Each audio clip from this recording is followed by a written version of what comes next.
Today we're going to hear from the Department of Defense's acquisition experts. We want to welcome Undersecretary of Defense for Acquisition, Dr. Bill LaPlante, and the Service Acquisition Executives, Doug Bush, Nick Guertin, and Andrew Hunter. Welcome, gentlemen. Your leadership is vital to getting capability into the hands of our warfighters and to modernize our force, and I want to thank you all for being here. I want to point out that the Space Force brethren are absent today, and it's because we will have a classified hearing to discuss space-related matters in a few weeks. The FY 2025 budget request for the development and procurement of weapon systems is $310.7 billion. While the Fiscal Responsibility Act required you to make some tough decisions on certain programs, this is not an insignificant number. So we're having this hearing to better understand how the Department leverages those resources to field the programs that we need, preferably on time and on budget. After multiple continuing resolutions, Congress finally enacted the FY 24 Appropriations Bill just last March. However, in many instances, the funds necessary to execute acquisition programs are still not in the hands of the program managers. Many factors affecting getting acquisition right, but it cannot be denied that repeating continuing resolutions affect the ability of program managers to effectively get the most bang for the taxpayer's buck and field the programs on cost and on schedule. That said, over the past 5 years, Congress has provided the Department of Defense several new acquisition authorities and funding flexibilities, such as Rapid Prototyping Authority and the establishment of software pilot projects. Recent appropriations bills have also supported numerous DoD initiatives to facilitate rapid innovation outside of a traditional budget cycle. Yet, the reviews are mixed. A recent Navy study showed that most shipbuilding programs are over budget and behind schedule. The Air Force's Sentinel program incurred a Nunn-McCurdy breach and is under review, and the Army recently terminated its fourth attempt in 20 years to modernize its Scout helicopter. We will continue to work with the Department on ways to improve the acquisition process, but I must say we all share responsibility for the state of our acquisition enterprise, and I would tell you that it isn't good, and for a number of reasons. Number one, Congress needs to enact appropriation bills on time. The Department needs to stabilize its program requirements, utilize realistic acquisition strategies, and request the right amount of funding and sign good contracts. And industry needs to flat out deliver on time. DoD acquisition is not an academic exercise. It's his responsibility for getting the warfighter what it needs, when they need it, so that they can do their job in an increasingly dangerous world. I look forward to hearing from each of you on how we can do better. Senator Murkowski will be joining us shortly. She will have a few statements. Susan is not here at this moment in time, but she will put her opening, I ask unanimous consent that her opening statement be put into the record. With that, we will start with you, Dr. LaPlante, for your opening statement. I believe, hang on for a second. Yeah, each one of you have 3 minutes. Know that your full written testimony will be a part of the record. Go ahead, Dr. LaPlante. Yeah, great. You have the floor. Thanks, Chairman Tester and Ranking Member Collins, who I know will be here, and distinguished members of the subcommittee. Thanks to all of you. It's a pleasure to be here today with our service acquisition executives representing department's acquisition and sustainment. As the chairman just said, in recent years, thanks to you all, you've given us more authorities, more ways to do acquisition, increasing flexibility and to get things at speed, at capability, and we really appreciate it. We will give you in this hearing, to the extent that you have questions and talk about it, examples of what seems to be working there, where are still the challenges. But an example of what you've given us and how it's being used are the middle-tier acquisition authorities, rapid fielding, rapid prototyping. That is being used right now by my 3 colleagues down the table, as well as the Space Force in putting together a proliferated LEO constellation. So a lot of goodness happening there. The Army, of course, has also done things with the software pathway as well as others, and Mr. Bush can talk to the Integrated Air and Missile Defense, which uses software acquisition pathway as in a hybrid form. And overall, there's 60 programs that are using software pathway, and that's only been with us a few years. So it shows you what we've been able to do with your help. I think we need to do a lot more, but anyway, it's a positive sign. The other piece is flexible contracting. As the chairman said, contracting is a key part of this. What we've learned or relearned in Ukraine is the department can do contracting extraordinarily fast when it puts its mind to it. We have methods like the undefinitized contracting actions, or UCA, that can be put in place within days or weeks. And I would say in Ukraine, we've seen that. There's no reason we can't extend that and continue that across other contracts in the Department of Defense. Another very important tool that you've given us, and industry has paid attention, is multi-year procurements for munitions. Thank you for giving us this, and it shows a degree of trust. Industry has been saying for years, we don't see a demand signal. We need to understand a demand signal. A lot of us have been frustrated by that, saying, what else do you need? We've got all these supplementals coming. Well, I think what the multi-year shows is that we're committed in these cases for those contracts, that it won't be a one and done in 1 year. It's going to be in multiple years, and we'll get the savings appropriate with it. And your help in getting those multi-years are a big part of it. We've also done things with the service and service-specific acquisitions. I would say when you're talking about acquisition, there's really three legs of the stool. One leg is acquisition, which is the contract. The second is the requirement. This is what the chairman was talking about getting what the department needs right for the warfighter. And the third is having the money in the right year. Those three legs of that stool, moving across all three in an agile fashion, is the secret of really effective acquisition. And so we remind the service acquisition executives that, and we work with folks like this committee to make sure we can move across that. Again, I think there's a lot that we can talk about. There's a lot of good that has happened in acquisition, continues to happen. We also have a lot more work to do. So subject to the later questions, that's my opening statement. Thank you, Dr. LaPlante. Secretary Bush. Chairman Tester, distinguished members of the Senate Appropriations Committee, Subcommittee on Defense, good morning. Thank you for the invitation to appear before you to share our views on the successes and challenges we face in developing, procuring, and fielding major acquisition programs. The Army's fiscal year 2025 budget represents a sustained commitment to our key modernization portfolios. It also continues modernization and procurement of enduring platforms that will remain with us for some years to come. However, as members of the subcommittee have, I'm sure, noted in reviewing our FY25 budget, the Army's base budget for procurement and research accounts are under pressure in an overall flat budget environment. In that context, the Army is committed to getting every bit of modernization we can get out of the funds we receive. The Army cannot do that without your support, and I thank you for your strong support of Army programs in the FY24 appropriations bills and the FY24 supplemental. Passages of those bills were critical in ensuring we stay on track with modernization and replenish our stocks as rapidly as possible. In terms of how programs are doing, I am overall very pleased with where things stand in most Army programs right now. With a few exceptions, Army acquisition programs are delivering on time, on cost, and providing a level of combat effectiveness that is world-class, something one can observe in Ukraine and elsewhere, where our systems are in high demand and performing exceedingly well in high-intensity combat against a very capable enemy. Patriot, ATACMS, Javelin, HIMARS, Gimlers, Bradleys, Abrams tanks, and 155 artillery, just to name a few, are showing what U.S. weapons can do on the battlefield. That combat performance is, in my view, the only standard that truly matters. In the end, because whether it's our soldiers using this equipment or an ally, it makes the difference between life and death for the people on the front line. There are, of course, programs where everything is not going perfectly, and I'm happy to dive into the reasons for that with members. But I am pleased to support that with this committee's support, Army acquisition officials are feeling empowered to take informed, thoughtful risk, and when appropriate, where appropriate, to increase our overall pace of development, production, and fielding. From an acquisition policy perspective, as Dr. LaPlante said, the Army continues to aggressively implement and employ the many reform initiatives provided by Congress. Middle tier acquisition is one. We have 35 programs using it. We've had many success stories. The M10 Booker combat vehicle went from program start to production in 4 years. Our new 6.8 millimeter rifle went from an idea to production in just 3 years. And the other very exciting thing is the software pathway Dr. LaPlante mentioned. This pathway is critical to allow us to go at the same speed industry goes when they're doing their programs. And finally, I should mention that the Army is pursuing multi-year programs. We did 4 in FY23 for artillery. With this committee's support, we are pursuing 2 more for PAC-3 and Gimlers in FY24.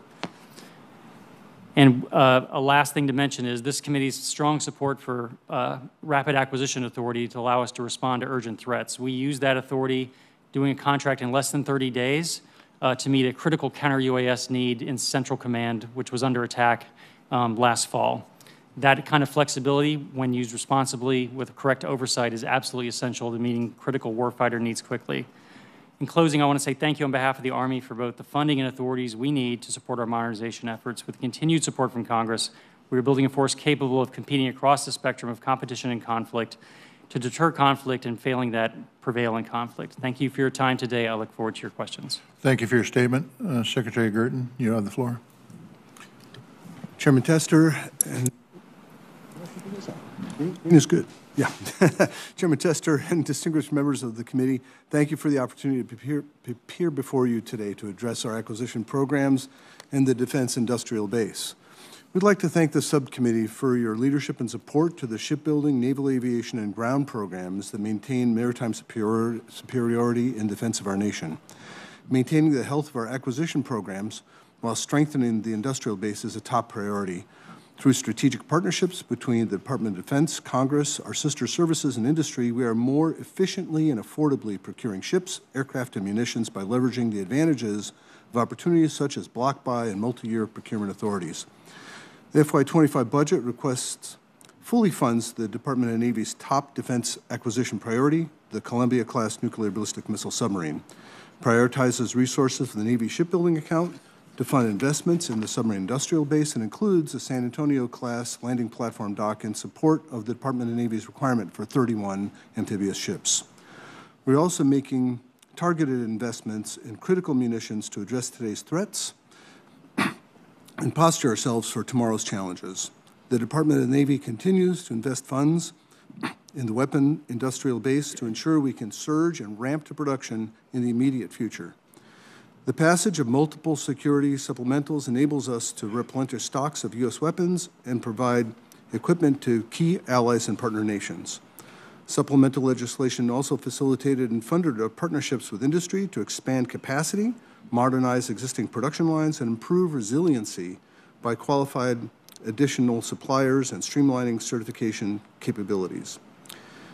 These investments positively impact our primes, their subcontractors, and critical suppliers across the U.S. while supporting our allies and partners.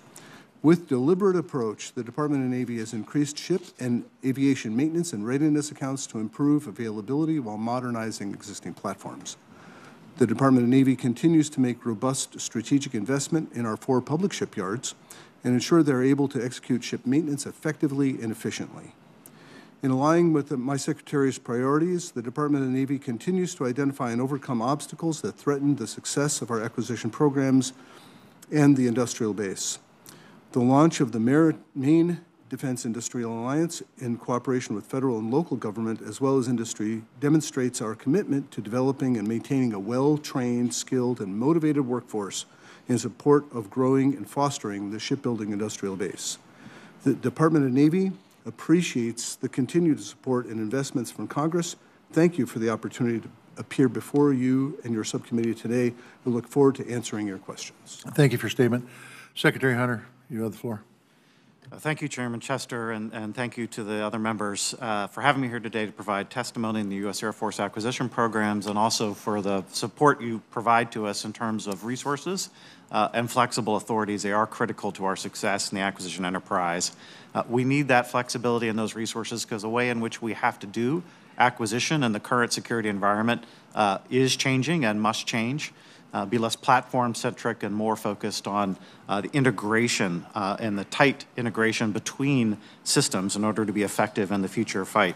It requires tight partnerships also between the operational and acquisition communities in the Department of the Air Force and developing the necessary capabilities to deter and win future conflicts. The Secretary of the Air Force has also made clear to the Congress and also to us within the Department of the Air Force that we're out of time. And so we have to reoptimize our organization to move faster and also to prepare for a very challenging future fight. And therefore, we're shifting a focus from platforms operating individually to mission threads and capabilities that are required to close those threads reliably and consistently over time in a resilient fashion. This requires us to work across our stovepipes and integrate in ways that are often stymied within our existing organizational structure and that require flexibility within our acquisition approaches in order to execute successfully. So we're adapting our acquisition approaches and our capability development organizational structure to meet the challenges of great power competition. Recognizing the challenges laid out in the defense strategy and our operational imperatives in our reorganization, reoptimization initiative, we've begun to implement a next-generation acquisition approach that builds upon a foundation of government expertise, technical architectures that enable open systems approaches, and the constant injection of new technologies.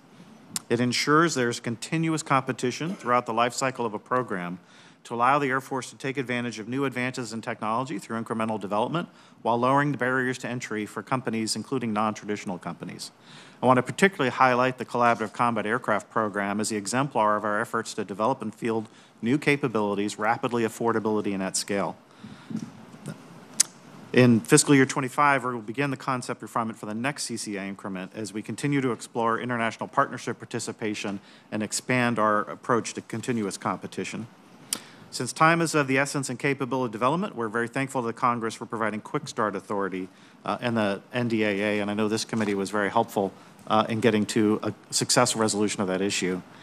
I also want to highlight that we've just put through that authority and through that process a program to provide C3 battle management for moving target indication at scale, which I think is a very effective use of that authority. We look forward to working with Congress as we organize into a more agile and integrated acquisition system that delivers capabilities quickly and at scale. We welcome the opportunity to provide you more details on our key Department of the Air Force efforts where we can use help, including the establishment of our new software directorate, our implementation of the Defense Acquisition Workforce Development Account to build that government expertise that I referred to, and our approach to digital material management. Thank you again for the opportunity to testify. Yeah, I want to thank all four of you for your testimony. We'll get into the questions right now. We have heard a lot in recent years about the challenge that the defense industry has to attract and retain a manufacturing workforce to build weapon systems on time. This is concerning, and we will be discussing that more today, but my primary question is about the Department of Defense's own workforce. This is for all of you. What is the DoD's acquisition workforce? Our acquisition budgets have grown significantly, but do we have enough qualified and experienced contracting officers? Do we have enough auditors? Do we have enough cost estimators to manage this workload? We'll start with you, Dr. LaPlante. Yeah, thank you. And with the authorities that this committee and others have given us, they're, of course, only as good as the workforce to implement them. I would say broadly, like a lot of our economy and our society, there's been a generational change in our workforce. I would say that we have put in place many of the tools that you have given us, including the one that just was mentioned by Honorable Hunter on the acquisition demonstration and the funds to train next generation. I would say the area that I'm most focused on really beefing up as contracting officers. A couple of comments on that. Number one, I'm biased, but I actually think that the contracting officers in the Department of Defense are some of the best in the United States government. As a result, they're also highly desirable, both in other parts of the U.S. government, which is not a bad thing necessarily, but out in the private sector. We also, and this is something perhaps that's not fully appreciated, during the years in Iraq and Afghanistan, many contracting officers did service downrange in country 4 or 5 times in some cases. Many of those got burned out. So we're rebuilding many parts of the contracting workforce. I would say in pockets we still have work to do. Net overall, I'm pretty pleased with where we are, but I would also defer to my other colleagues here. And we'll go to Secretary Bush next from an Army perspective. Where are we on those three? Senator, I would agree with Dr. LaPlante. If I worry about one workforce, it's the contracting workforce. Okay. There's only about 9,000 people. They've doubled their workload, frankly. They did COVID, then they rolled straight into Ukraine. So is 9,000 optimal, or do you need more? Sir, some more would be helpful. However, we are, in the meantime, focused on giving them better technology and tools to be more efficient. So I think a little help in both realms, efficiency investment and perhaps some more people would be warranted. If you could get back to us, don't have to do it now because I want to go to Secretary Guertin, get back to us with how many more people you would need, Secretary Guertin. Thank you, Senator. Echo my colleagues that contract officers are a key component of our future. One of the things I've advocated for years is a better application of modularity and open architectures in order to invoke competition more broadly, and all of those require contracts. So we need contract officers to grow, and honestly, the Navy grows great contract officers because people keep hiring them. So that's something we continually have to refresh. Also, a particular note is waterfront workforce. We need more people out on the deck plates building and maintaining ships. It's a big problem for us. I hope to talk more about that later. Lastly, I'd like to note that we also need to up our game in understanding how to build ships. Naval architects and marine engineers is something that we have a deficit of. It happened over the course of many years, something I'm particularly focused on so we do a better job of understanding our business of building ships. Okay, and from an auditor's and cost estimator standpoint, we're okay? Well, in one of the key areas of auditing includes keeping an eye on waterfront I got you. ship production. Okay, that's fine. But in the area of supervisor of shipbuilding, that's an area we particularly need more help with. Secretary Hunter? Yeah, thank you, Senator. We really value the resources that we received in '24 for the DATA account, that workforce development account, $42 million. Areas of need for us include, I would say, software expertise. So while we still rely on industry to produce the vast majority of our software, we need enough government expertise to really be a good customer for that. And we are also increasingly doing organic development of software in our sustainment center, not just for systems that are in sustainment, but also for new development programs like B-21 in partnership with our prime. So that software workforce expertise is a key area of need. And I did want to also mention our acquisition workforce development pilot, which has been a pilot since the mid-1990s. I personally believe it should be permanent, but at a minimum, we need to extend it because that is a key way of we keep our talent. Last follow-up, really quick, and you got to answer this very quickly. I got 20 seconds left. Do you guys have a plan to fix the shortages that you perceive within the contracting? Yes or no? Yes, we are executing Okay, that. Secretary Guertin. Yes, but we could definitely need some help. Okay, Secretary Bush. Not with the funding I have right now, Senator. Okay, thank you very much. Thank you, Mr. Chairman. Thank you all for being here and your focus on what we need to be doing better when it comes to accelerating in the acquisition space. I think we recognize that sluggish is one of those words that perhaps best describes what happens in a bureaucracy like we are faced. I appreciate your response to the chairman about workforce because that is key to most everything. But I want to start, Dr. LaPlante, if you were to give the department a letter grade here on its current efforts to reform and to improve the acquisition process. And I noted, Mr. Hunter, that you said that you've got an acquisition pilot that has been in place since the 90s. Maybe sluggish is even too kind of a word. But if you have to really critically assess where we are in how we're improving the acquisition process, utilizing the new authorities that can help you move faster, what is that? And really what we need to know is what more can Congress do to help move you through to some better reforms here? Yeah, I would give it a grade of a B. And the reason I give it a grade of a B on the positive side is the American equipment is the best in the world. The demand for foreign military sales from U.S. equipment is at record highs. Everybody wants the equipment. Everybody sees it work in Ukraine and other places. They know it can also be trained for and sustained. The demand for our stuff is through the roof. We are seeing that every day. Why is it not higher than a B? Because number one, we still are too slow in certain areas, particularly when it involves with adapting modern software. Number two, we still do not have enough parts and pieces that are interchangeable that we can use and they're not proprietary to one company. The third area, which is still frustrating sometimes, is we still don't get the requirements and the acquisition right and aligned up. So we have a lot more work to do to get faster and to align those. But I would say there's still, when you look at cost schedule performance, as my colleague in the Army said, largely net, cost increases are coming down, performance is good, and schedule is the one area we still need to make improvement on. Let me ask you, Secretary Guertin, you mentioned that within the Navy, you need to focus also on how you're building ships, I think is how you framed it. It's my understanding that some of what we're dealing with when we're looking at where the Navy is and the shipbuilding demands is whether it's approving construction when design is not yet complete, or perhaps altering existing requirements during the build itself.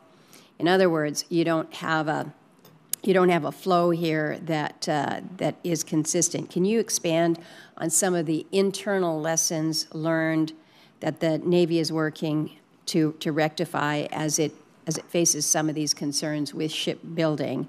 I think many of us in this committee, in this Congress, are very concerned about where we are with our naval fleet.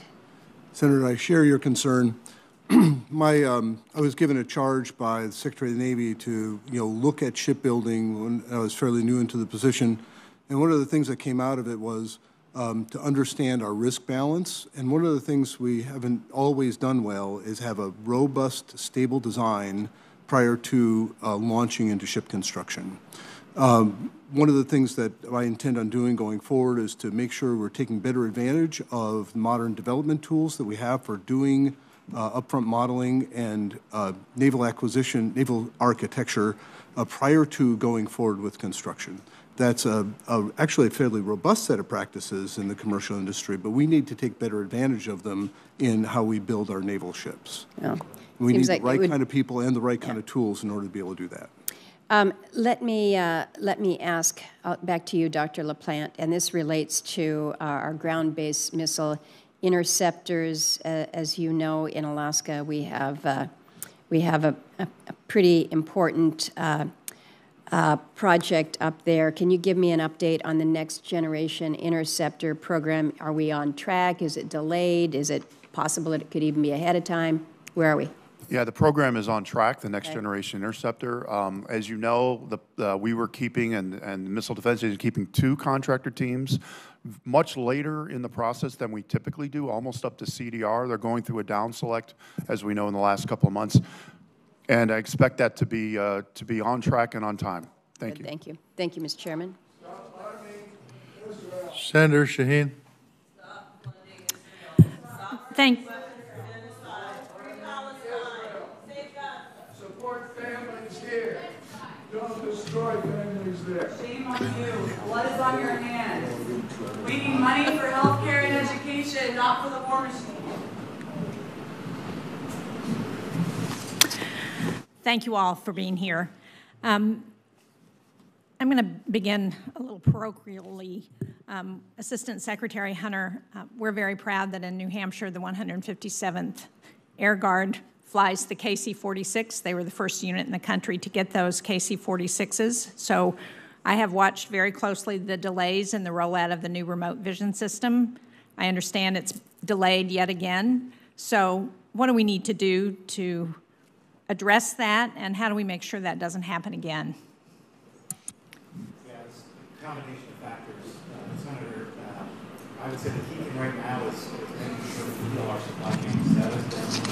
This is likely related to access to the right microelectronics for that system, and also getting FAA certification. That's not particular to FAA. This is the engineering work required to get FAA certification, so it's having that correct engineering expertise within the industrial base to achieve that necessary standard. So those are the 2 main things that we need there. I think we are on the path to getting there, and I think we will hit our current timeline for getting the RPS work.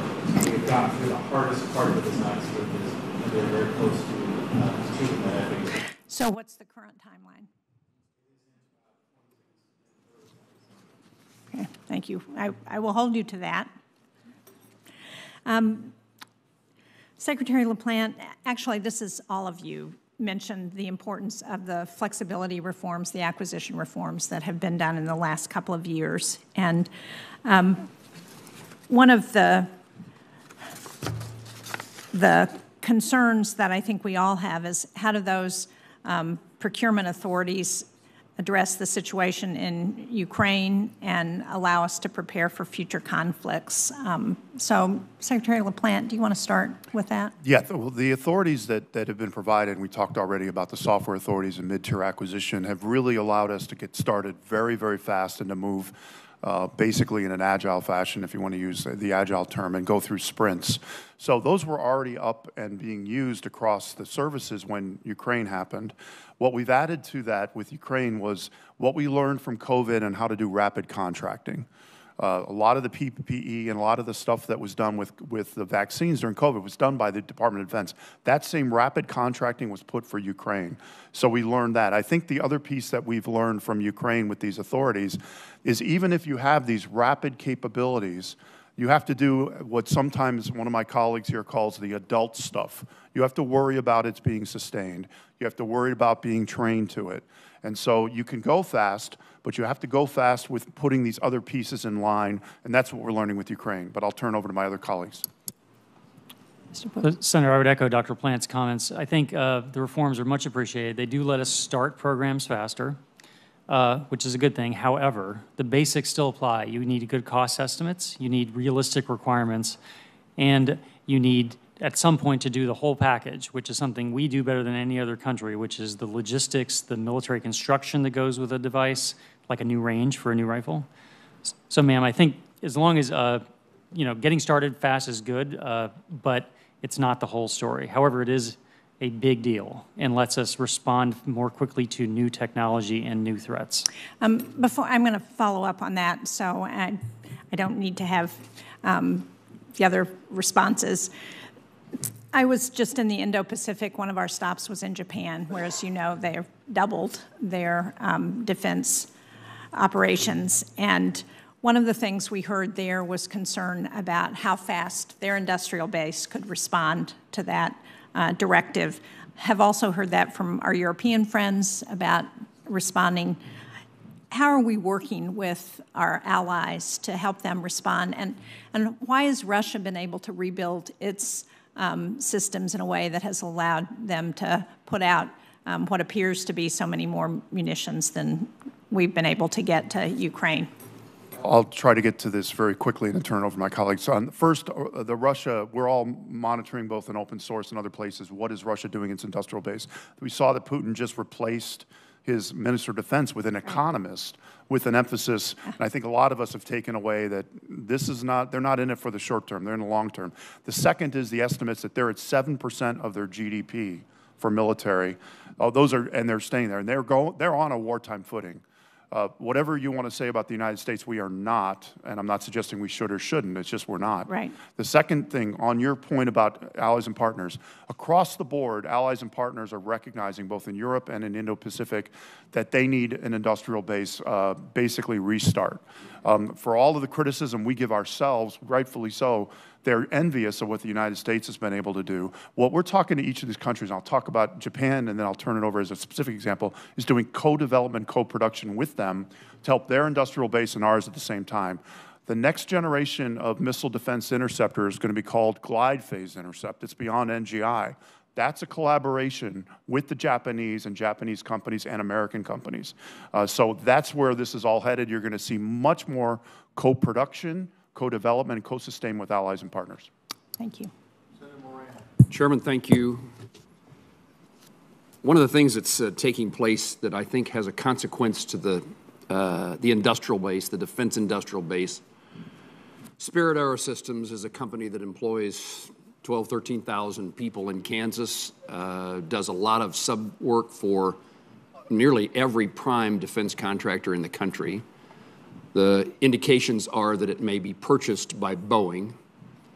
Boeing, I assume, is interested in its, and Spirit does significant work for Boeing today on the commercial side, but there's a significant component of Spirit Aerosystems that is defense related. And I'm interested whether any of you are paying attention to this issue, in part to understand what it might mean to our defense industrial base and to supplies. Should this merger occur, I'd be interested in knowing how this may expand or contract our defense base. Mr. Say a few Secretary. words and then I'll ask my Air Force. I should have asked Mr. Hunter. Oh, maybe Andrew. No, you're happy to hear from you. Yeah, Secretary. so I'll give the standard caveat right at the beginning. We don't comment on any pending M&A, obviously, because it's a process that go through. I would also say a couple things. Number one is each one has to Do be you have input in? We do. In On any of these M&As, what happened, whether it's done by the FTC or Department of Justice, the Department of Defense provides input on any collateral good or collateral bad that would come out of this, and we take each on a case-by-case basis. I would just say that. But obviously, the health of the U.S. industrial base, particularly companies that do commercial as well as defense in their portfolio, is something of keen interest to us. I'll turn it over to Andrew. only indicated Mr. Hunter because he just recently returned from visiting. Yeah, Senator, it was a great opportunity to visit Spirit and developed a deep appreciation for all the ways in which Spirit is contributing to a variety of U.S. Air Force programs, and as you noted, across a number of our key suppliers, our key prime vendors, and in particular, the manufacturing expertise that is resident there and the ability to leverage new production techniques that are very significant and important to our more cutting-edge, newer weapon systems, leveraged out of the commercial development, particularly the 787. That is, I think, a key asset for the nation. And so we'll work closely with Dr. LaPlante in terms of the department's feedback to ensure that those capabilities are still able to be utilized in the best way possible. Either other secretary? So in just camping a little bit on what Dr. LaPlante said about how the Defense Department looks at this, but we also look at through the lens of is it helping or hurting competition? We want competition in as many places as we can that helps us get a better deal from industry. So that's one of the lenses that we'll look at that through. Let me highlight that Spirit Aerosystems, this Tier 1 supplier, supports programs like the B-21, the V-280, the CH-53K. It's wide array across all of the department. And in my view, the Defense Department ought to be at least encouraging me and others, if not in addition to the administration, to make sure that if there is a merger, that the defense capabilities of Spirit is not somehow lost in the process. My assumption is that Boeing is almost exclusively interested in this for commercial manufacturing, and yet, if in the absence of Spirit Aerosystems, we lose a lot of defense capabilities.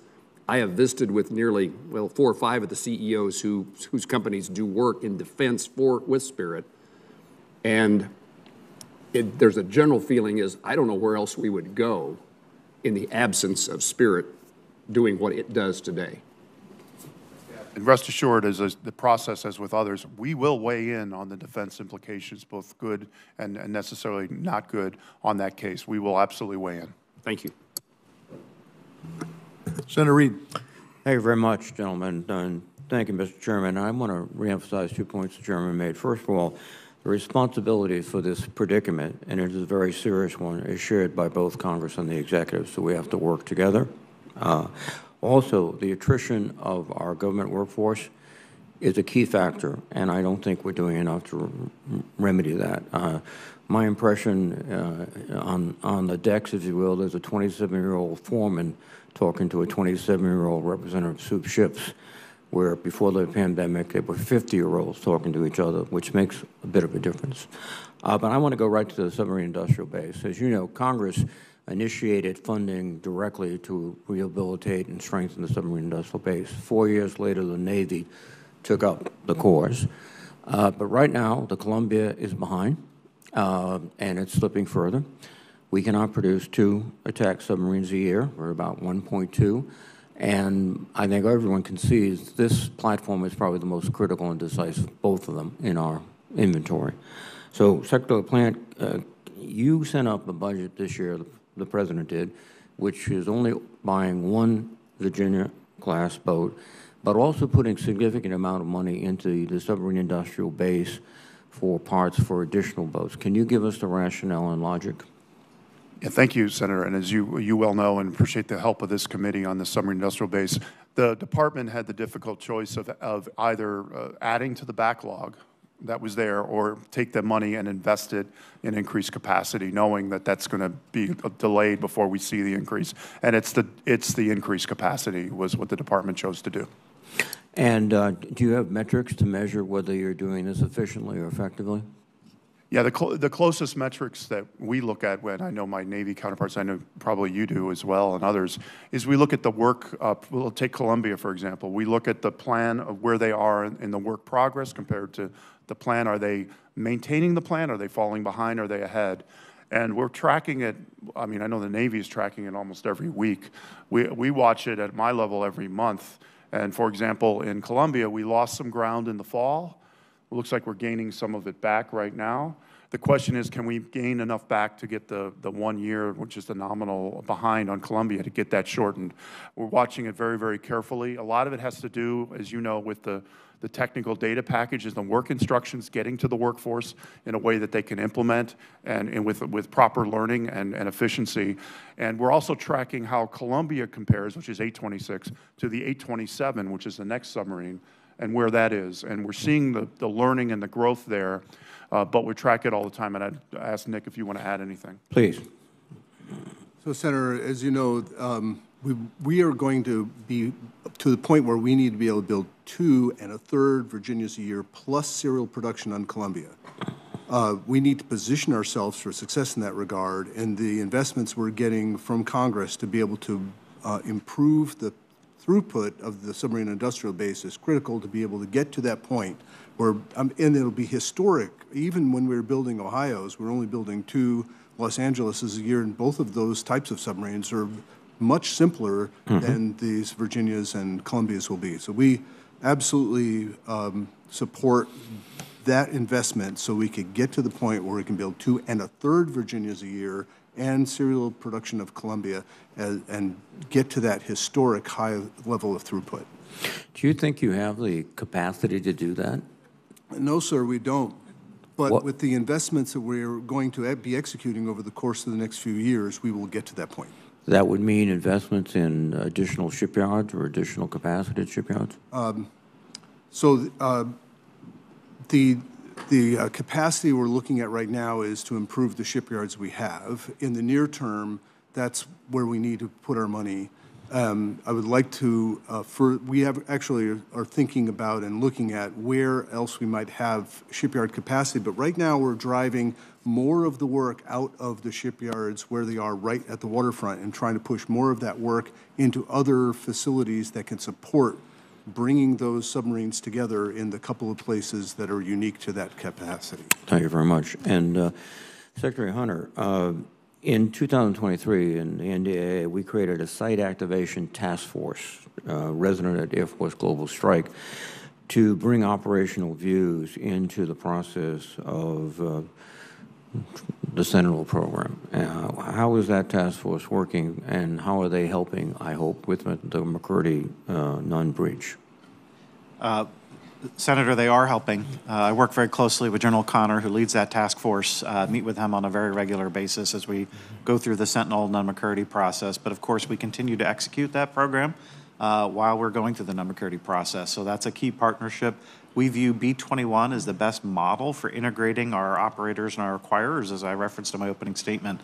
And that is the model we are looking to execute with Sentinel. We haven't reached quite that B-21 level of integration yet, but we are well on our way. We have staffed up in the program office with operators from Global Strike, both operators and maintainers. And we are starting to see benefits of that, especially as we go through some of the design choices that we have to make to get to where we want to be with the non-McCurdy process. Thank you very much. Senator Bozeman. Thank you, Mr. Chairman. Dr. LaPlante, we are faced with urgent need to prioritize critical munitions and replenish our stockpile commodities against the backdrop of budget hindered by constraints. This fiscal year, missiles and munitions comprise of 10% of the department's investment funding at $29.8 billion. Dr. LaPlante, how will current budgetary restrictions coupled with inflation affect your long-term acquisition strategy for munitions? Thank you for the question. Yeah, I think what we've all seen in the last couple of years, and actually this is probably the 4th time it's happened since 2000, where when a crisis happens, within a year or two, we realize that precision munitions that we run low on inventory. And part of this is because we bought munitions historically 1 year at a time. As I mentioned in my opening, the fact that this committee helped us get multi-years it really gives that demand signal back to industry to say, we're not just going to buy these key munitions 1 year at a time. We're going to buy them in multi-years, and you can commit your own capital, your own workforce to this. So what we have for multi-years, thanks to this committee and others, we have multi-year contracts we're putting in place. The Army already for 155. We're going to put them in for LRASM, long-range anti-ship missile, for JASM, for Patriot, MS-E, which is the Advanced Patriot, and Naval Strike Missile. That's what we're doing to begin to build this back, to show the commitment to industry that not just for this year, but you perform, you're going to have this work 3-4 years from now. So that's what we're doing. But I would say overall, the budget obviously constrains it. As I've said, we've always dialed down on manufacturing and production because you can. And so it is one of the bill payers. It's historically been one of the bill payers. Mm-hmm. So, again, we've given you this authority. Will you be able to, in the next year or two, then be able to give us good data, working with your partners, as to the positive effect that this is going to have? Absolutely. And I would say we're already seeing some of the positive effect, but we'll do. Good. Thank you very much. Also, I want to highlight the domestic availability of ingredients necessary to manufacture smokeless gunpowder, including nitrocellulose, nitroglycerin, and acid production. A supply chain shortage in these areas could not only impact the ability to manufacture ammunition, but also increase its cost. Dr. LaPlante, has the department studied the domestic availability of these ammunition components, and is the department concerned with the current limited availability of nitrocellulose? What are the limitations for current and future production of nitrocellulose? Thank you. And it has been said many times that energetics, which some of these are in the category of energetics, actually is the limiting factor for some of these munitions in terms of global, actually.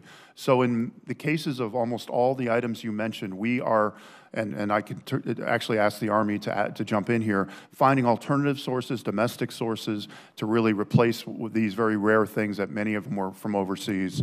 But I'd ask Doug if you want to add anything.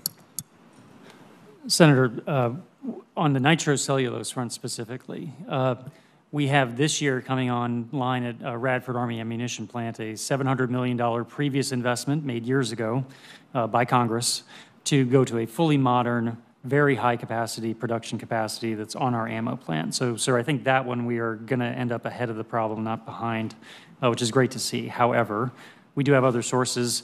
We have focused on making sure those are friendly countries. Of course, we want allies providing these things, not our potential enemies. Right. We have other tasks, sir, directed by Congress to, by 2028, not have any, I would say, unfriendly sources in our ammunition chemical supply chain, I would call it, and we're committed to achieving that, sir, and it's going to require some investments here, but also working with members on working through how we can do that with allies as well. Good. So that's the one we're hearing the most about, the nitrocellulose. Anything we can do to support your efforts, just let us know. The National Defense Industrial Strategy prioritizes the need for skilled and staffed workforce. Camden, Arkansas has become a leader in the defense industry at a time when our country needs it the most. We recognize there's more work to be done to recruit, retain, and provide skilled workers with the best opportunities as we ramp up production and capacity. Dr. LaPlante, to what extent is the department working with industry partners to invest and renew interest in industrial jobs to optimize workforce readiness? Thank you, Senator. Almost every meeting that we have with industry that I have or my colleagues have, most of the meeting is talking about workforce. And each company is in sort of a different place, which would expect. But writ large, for example, welders across the country in any industry are they're very, very prized right now. The other piece that we're seeing is the price differential between what the defense industrial base will pay for, let's say, some type of workman, HVAC or whatever. The delta between that and the services industry has decreased. So we have to work with the companies without, with doing it cost effective and how we can get some of the wages higher. The other piece of this that we're finding is really important is supervisors. We had a whole generation of supervisors basically retire during COVID. What really matters to most workers is your direct supervisor, so a lot of emphasis there. But this is it is the #1 issue of our industrial bases workforce. Right, very good. Thank you all so much for all you do. We really do appreciate you. Senator Baldwin. Thank you, Mr. Chairman. Secretary Guertin, during a recent Senate Armed Services Committee hearing, Senator Peters asked you about the frigate program. I take issue with your answer, and I want to, you seem to minimize the Navy's shared responsibility for challenges facing that program. In my view, it's not merely that the Navy failed to perform sufficient oversight, as you mentioned in your response, but that the Navy has directly contributed to the delay by requesting substantial design changes, as well as slowly approving design deliverables. By some reports, the frigate was intended to maintain 85% of a prior design, but now, in part due to the Navy's request for changes, retains only 15% of that previous design. And while some changes related to enhanced survivability are to be expected, these drastic numbers tell me that the Navy is contributing to program delays. So, Mr. Secretary, yes or no, do you agree that the Navy shares responsibility for the ship design issues that have caused delays for the frigate? Senator, yes, I do. I'm sorry that I left that impression. This was absolutely a government-industry partnership, and the extent that, I mean, we didn't change the requirements for survivability after the contract was let, but I don't think we understood the full impact of what that was going to be when the ship designers and naval architects got to work and figured out, well, what did that requirement mean in terms of the impact to the base design? Thank you for that response. The Navy has identified growing and maintaining a skilled workforce as a primary challenge for the frigate program. For the last 2 years, I secured increases to the Navy's budget specifically to expand the frigate workforce and industrial base. And I'm working again this year to increase workforce funding because the need certainly remains. Mr. Secretary, how will this workforce investment address factors contributing to the frigate delay? Thank you, Senator, for helping us with getting a workforce, especially in the places where we're necessary for building this frigate. It's been especially helpful to make sure that we have the right people out in those buildings. I had a chance to visit up there in Marinette a couple of times, and it is a fantastic facility. We just don't have enough people out there building those ships, and that will be a big help to attract people into that environment. But we also need to work with Fincantieri specifically to make it an attractive place to work in terms of the equities for working in that environment. Child care and other kinds of aspects of the community nearby. And we can do that in partnership with industry and with your support.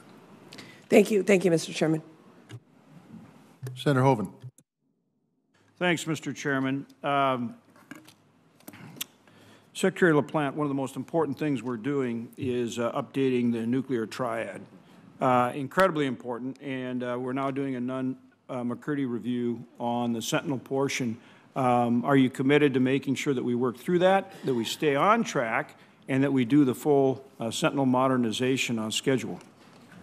Yeah, thank you for the question. Just to state the important thing right at the very beginning, as you said, Senator, number one, the modernization of our triad is the top priority of the Defense Department.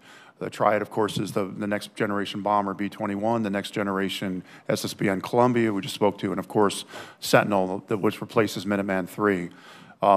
In 2022, the Nuclear Posture Review by this administration reaffirmed the need for a triad. So Nunn-McCurdy or not, we have a policy of our country of having and sustaining a triad.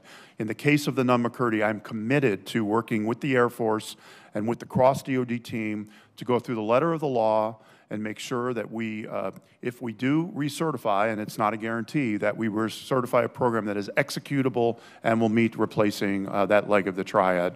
We're about a month and a half from the end of that process. We have a lot of work going on, and I will just continue to keep this committee informed. But separate from the Nunn-McCurdy, we need a triad. Okay. Thank you, Secretary. And then I know the chairman of this committee shares my sentiments on this, but is there anything that we can do that is helpful to you in this process? I think already there's been a tremendous help, particularly, of course, by the chairman here. I think a lot of the focus, assuming if we go forward, is going to be really on the localities, on getting, for the states impacted, of course, Montana, Wyoming, Colorado, Nebraska, North Dakota, that we are reaching out as soon as possible to make sure the communities are ready for what's coming, to make sure we're listening to the communities, and as I've spoken with the chairman here, to make sure that things like the vocations needed, that we're as early as possible get that in the communities. And of course, you all know your communities better than anybody, and so any of your help will be appreciated, including letting us know when we're not making the mark. Okay. Thank you, Secretary. Next question relates to countering drones. We're seeing, obviously, in Ukraine, Israel, across the world, the threat that is proposed by drones. And in some cases, we're using million-dollar missiles to shoot down a very inexpensive drone, and then you've got swarms. What are we doing on countering drones to get ahead of the curve here? That is the problem of our time, so we're doing a lot. Number one is that I chair, that started just in March, a senior integration group that moves equipment, counter-drone equipment, into theater ASAP. At the same time, the Army is the lead service on building out towards an integrated capabilities. We now have between 40 and 50 different counter-drone technologies. We're finding out which ones work and which ones need to get fielded. To your point, we also have to make the exchange ratio be cost-effective. If we're shooting down a $50,000 one-way drone with a $3 million missile, that's not a good cost equation. We're working through it. Many of the solutions we're looking towards with industry and with non-traditionals are very cost-effective. That is our high priority. But I will say the technology is changing every couple of weeks, and the tactics are changing, and it's going to be just a constant fight. But we're all over it. At Grand Forks, we do an incredible amount of work with drones, not only in terms of the base's mission there, but we have a test site for UAS there. We're also we've got Customs and Border Protection co-located on the base. We have responsibility for 900 miles of border, actually all the way out to contiguous with the chairman. That would be a very good location for you to do some of this work. Are you aware of what's going on there, and what about looking at it for some of this work? The details that you just went through, I'm not aware of, but I'd love to follow up on it. And to the point, the talent and the expertise in building drones oftentimes is exactly the same expertise in countering them, because you understand actually what the technology is, what they're dependent upon. So yes, I'd be happy to follow. Yeah, I'd like to get you out there, and also Secretary Hunter, same for you, and I would like to add the ISR component. We need more ISR. What are we doing to make sure we lead the world in that ISR capability?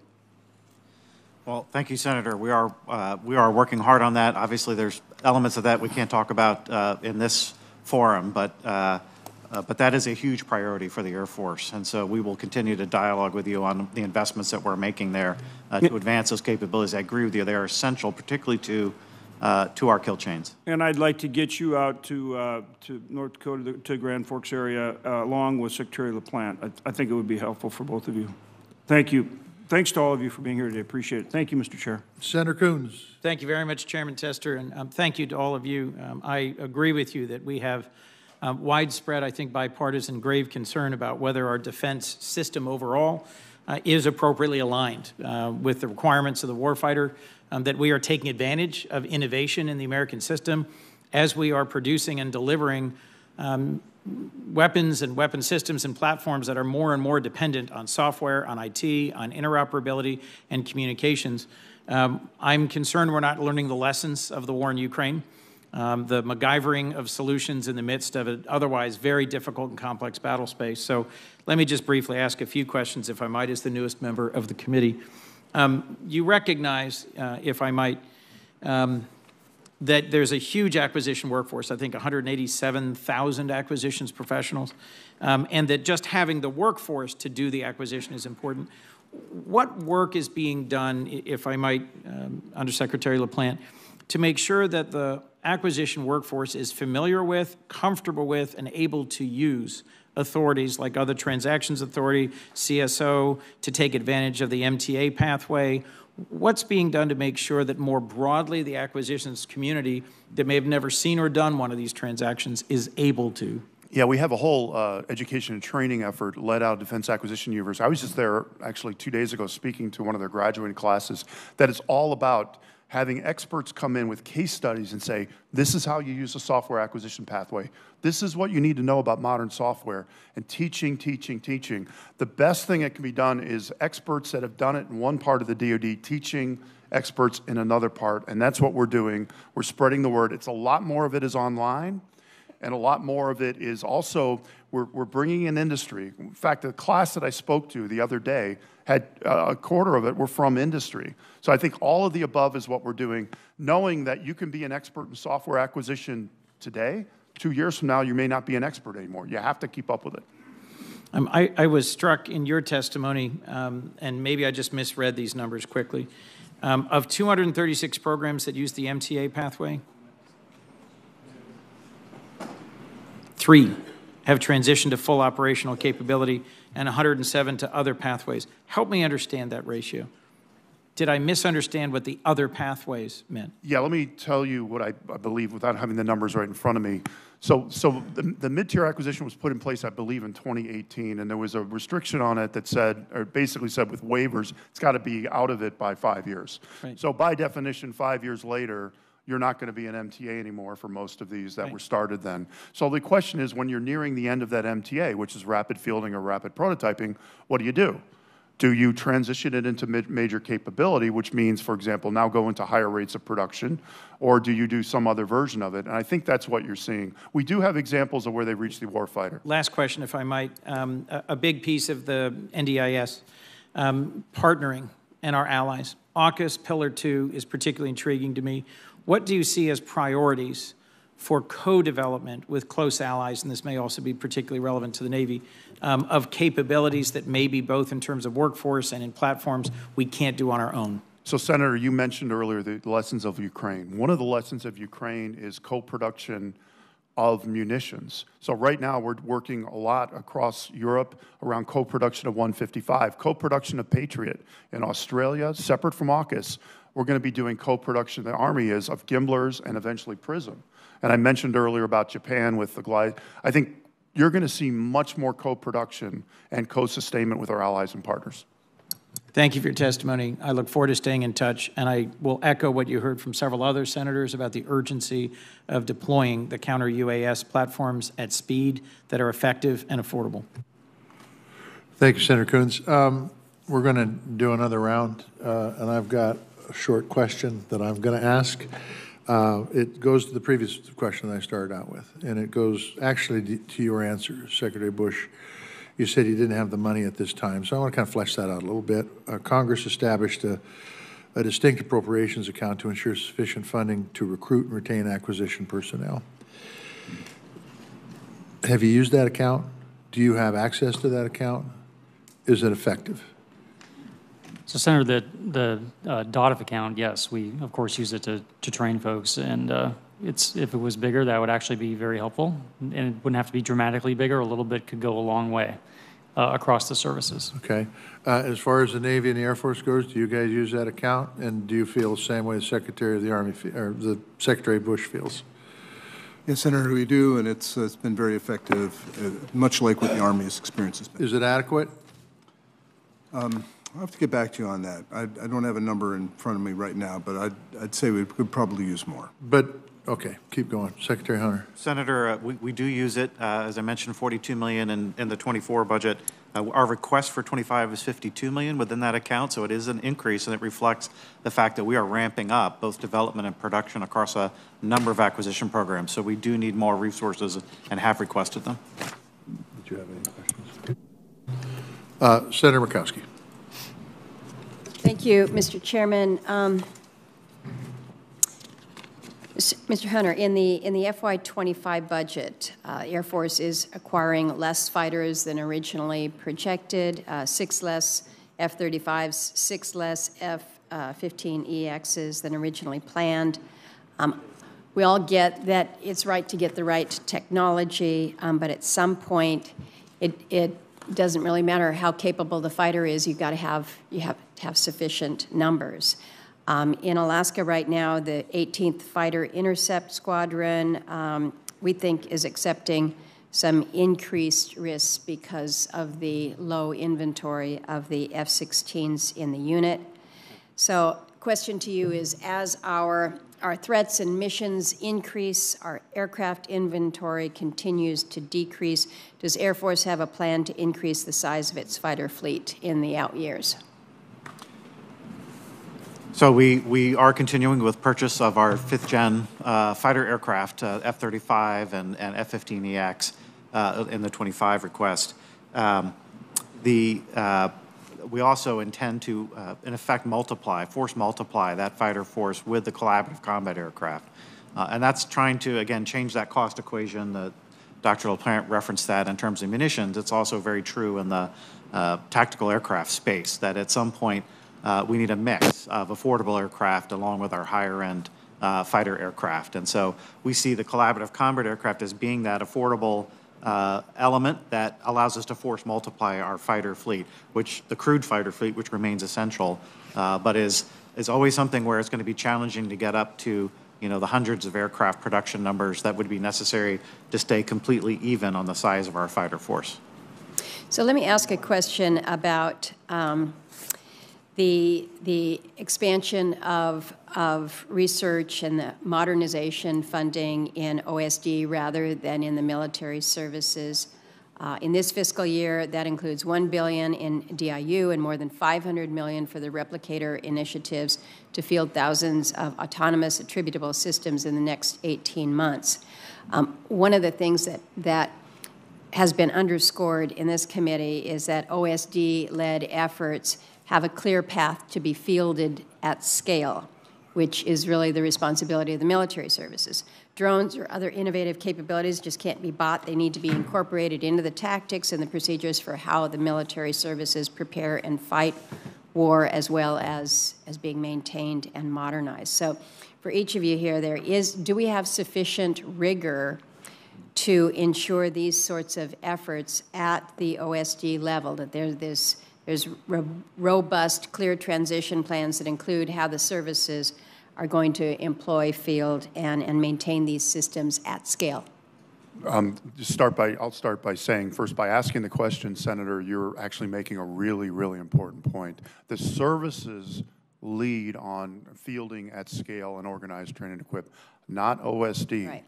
Not OSD. And so what's really, really important is much beyond the technology and the widget is what we call .mil PF, the doctrine, the training, the operations. So otherwise, it just doesn't really matter, and we're seeing that with Ukraine. So what's really important of these prototypes and efforts, whether they're done by OSD, DARPA, or done by IRAD, is that there be, if it's successful, a credible way to get this at scale and that the services can use it, can train to it, and can sustain it. So it's a key point for us to watch rather than just get excited about the prototype by itself. So you think it's a good idea, but we're not quite there yet in terms of making sure that we are implementing to scale? I would say it's a good idea, but if it's like saying if you're 3 innings into a baseball game and the pitching's going really well, don't celebrate. Because you have to finish the job, and finish the job is the stuff has to get to the services. Secretary Bush? Senator, I would suggest members think of it in 2 ways. One is OSD does have a at times useful independent role in experimentation and prototyping with technologies that we haven't been able to focus on. And there needs to be a space for that, and there needs to be funding for that, because sometimes they do discover things that we won't on our own. However, when it comes to scale, ma'am, the most productive efforts are ones that are paired with the services, meaning they are collaborative and cooperative with a clear path to us from their work. We have had some successes. The Army's new mid-range capability, which is our land-based anti-ship batteries, started with the SCOPE project. And we took it, created and made it an Army program. We took their work, built on it, and we have fielded that. So there can be successes, man. We're doing that with Replicator, with the Army's effort that's been announced. I think that tight coupling is where, when the dollars get big, there needs to be a service partner identified in advance before the money gets too big, would be my way to think about oversight. Appreciate that. Secretary Guertin, anything final to add? So the Navy has been very supportive of Replicator. We actually brought 2 Navy and 1 Marine Corps projects to the first tranche of Replicator in partnership with OSD, and I echo Mr. Bush's comments that that partnership is critical to fielding at scale. One other aspect to that is when we're looking at these kinds of initiatives, we want to make sure we carry forward the sustainability and support work to make sure that our soldiers, sailors, airmen, Marines, Guardians can actually use this stuff in a reliable way when they need to in a fight. And thank you very much, Mr. Chairman. Good to see you all. Thank you all for your service. I wanted to turn to a very expensive program with a set of serious safety concerns attached to it. That's the tilt rotor V-22 Osprey program. At the end of November 2023, we saw yet another fatal Osprey crash that claimed the lives of 8 airmen due to a parts failure. From March 2022 to November 2023, we had 20 service members die in 4 fatal crashes. In February of 2023, DoD indicated that it had solved the hard clutch engagement problem thought to be behind these accidents with 99% certainty. The department made that assurance only for 2 more Ospreys to go down in Australia in August and then in Japan in November of 2023, the accident I referenced. This is an important program. It's an expensive program, but it's a program that seems to be plagued by significant and deadly safety concerns. So, Assistant Secretary Hunter and Assistant Secretary Guertin, let me ask you this. I know you take these losses tremendously seriously. Can you update the committee on how your services are working to address these unanswered and ongoing safety problems with the V-22 Osprey? Senator, you're right. This is a particularly grave concern. The Navy and Air Force took it very seriously. We did a grounding of those aircraft after the November crash, and we rigorously investigated. We looked at we actually brought that craft back up out of the water. We investigated what was going on, did detailed analysis, and we better understand what happened in that particular failure mode. We have established a crawl, walk, run approach to get back to the point where we can get back to the flight envelope. We're not there yet.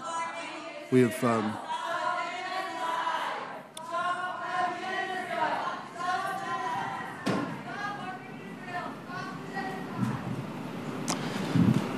so the getting back to the crawl, walk, run. We're now in a limited envelope, but we're characterizing and collecting data so that we can better understand where we are and be able to safely get back to the full flight envelope of that aircraft. The Marines have been flying that thing for years. They have a lot of them. They love that aircraft, but we have to make sure that it's safe for them to fly. And Senator, I appreciate the question. We obviously very deeply regret the loss of life. It was a terrible tragedy. We have been working very closely with the Navy on this, sharing our engineering expertise. The Navy is the lead, has the lead engineering role and function for this platform, but it's an important platform for the Air Force as well. And as Secretary Guertin indicated, with the crawl, walk, run approach, we have definitely taken great care. And I know AFSOC has taken great care to ensure that as we get on the path to return to flight operations, every step of an echelon of the operating units and the support functions that support them are ready to go to the next stage to resume flight operations. 20 service members lost in the last 2 years, 60 service members lost overall to the Osprey. Look forward to continuing this dialogue. To Secretary LaPlante and Secretary Bush, I will note that the Army decided in 2022 to move forward with a tilt rotor aircraft for the future long-range assault aircraft. Despite these safety concerns and despite the tilt rotor bid being close to twice the cost of the competing bid. And so this committee is left with a contract award for a major program for the Army that has potential major cost implications and has serious safety concerns. So let me ask you, can you talk about the steps that are being taken by the Department and the Army with respect to the FLRAA contract that is underway to ensure that this new tilt rotor, the Valor, does not expose soldiers to the same risks that are apparent with the tilt rotor Osprey? I'll just say a few words and then turn it over to my colleague, Doug. Obviously, the safety considerations and the hard facts of what you've been saying about this terrible losses in the last year and a half weigh heavily on us. And I know the Army is, it's all part of how they're considering going forward with these programs. I'll let Doug continue. Senator, thank you for the question. I believe the Army, we believe we will benefit from the 20 years of engineering experience and knowledge that the Osprey will provide to our design, which we believe will be fundamentally different in certain respects to make it as reliable and safe an aircraft as possible. Sir, military aircraft do tragically crash sometimes. Military service is inherently dangerous. But we are committed to, of course, the safest aircraft we can possibly get. And we will work with members on that as we move forward.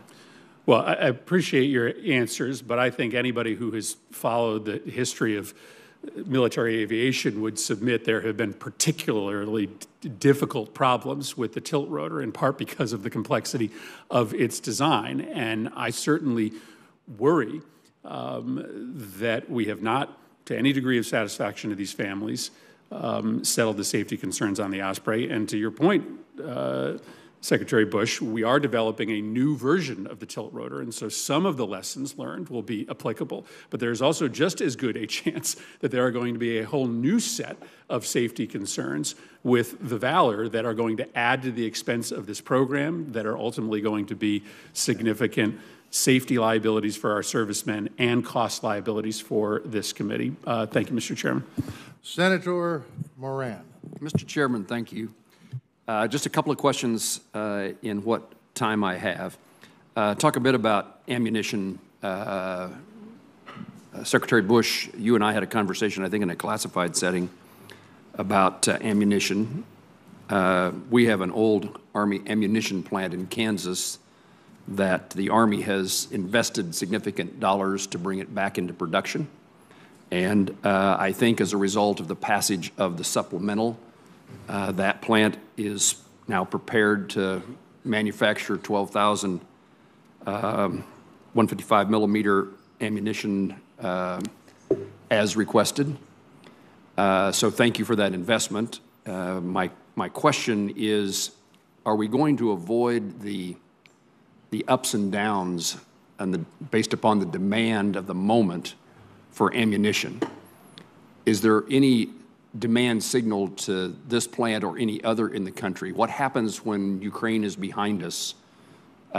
Is there a plan that precludes going through what we just went through with this significant investment that doesn't require that again in the future? Senator, yes, if I could first say thank you for the support and for the great folks in Kansas who are helping us build that load assemble pack facility. It comes online this summer as part of our overall ramp up to our desired level. To your main question, we are thinking very carefully about that. What we don't want to happen is a cliff where we have a rapid loss of workforce and a unwise ramp down that puts at risk these investments we're making in brand new facilities. So, Senator, my ideal situation would be, over time, when we are required to ramp down to lower production levels, we do two things. One, we maintain these facilities either ideally with work, foreign military sales, for example. If we can keep that going, that lets us keep the high production rates going even longer. But even if that winds down, that we work share among the different facilities to maintain them in at least a warm status with enough people to be able to ramp up quickly. One thing I will admit was not in place before was a kind of a war plan to ramp up production. Just like we have war plans for going and fighting wars, I believe we need one for mobilization, and one that we should rehearse and think about and try out every now and then, even if it's simulated. So this That, sir, needs to be a key lesson learned from this whole thing for the department, not just the Army, so that our potential enemies know that we can ramp up quickly, and that should deter them from taking us on. But we have to do it, sir, not just talk about it. Just add to what Doug said, what we're putting in place with the methodology that Honorable Chris Lohman, who works for me, is doing with the services is not just have the requirement for the level of the munition, but to say what is the requirement after the conflict is over to replenish or reconstitute the munition, how fast and to what extent, and put that in the requirements, and then we all have to budget to it. So we have to stick with it, I think, because both the multi-years that we mentioned that you gave us and this concept that Doug's describing, we have to do it because we always get surprised. Thank you both for your answers. My final question, Mr. Chairman, technology coordination between defense and commercial sectors seems important to me, and a bit for what I talked about earlier in my questioning, to facilitate the speed and development of JADC2, in this case, capabilities. Dr. LaPlante, would you speak to the need for clarity and assigned responsibilities for JADC2 within the DoD? Yeah, thank you. The DoD is building out what's the JADC2, which in layman's terms is a way of doing the kill chain, if you will, command and control of the kill chain across multiple weapons, multiple sensors, and multiple platforms. Doing that together with kinetic and non-kinetic is what JADC2 is all about, and it's what the department is building out. The services are working diligently on their piece. What OSD is doing is making sure that the standards are correct between the different, so we have interoperability, that we don't have vendor lock, and then to your point about commercial, that we take advantage of the best of commercial technology and make sure it's in there, whether it's rapid networking reconstitution, whether it's artificial intelligence. That is what's being built with JADC2. The services are doing their piece.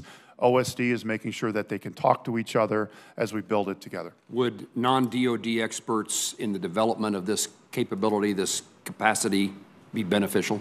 Absolutely, because if you think about what a 5G has had to do, which is build a terrestrial network that has high data rate, low latency, that is essentially what we need in JADC2, with the caveat that we're fighting these things in very contested areas. Thank you. I want to thank you for your testimony. I want to thank each and every one of you for the work that you do. We've got challenges out there in this acquisition sphere, whether it's competition, whether it's workforce, whether it's timeliness, whether it's meeting costs, whether it's the continuing CR baloney, and I'm being generous when I say baloney that comes out of Congress, whether it's government shutdowns, whether it's budget adequacy. We got to work together. We got to be honest with one another. This is important stuff, especially at this moment in time. Senators will have, they may submit additional written questions. We would ask that you would respond to those questions if they come in at a reasonable amount of time. This Defense Subcommittee will reconvene on Tuesday, May 21 at 10 a.m. for a hearing with the Department of Army. We stand in recess.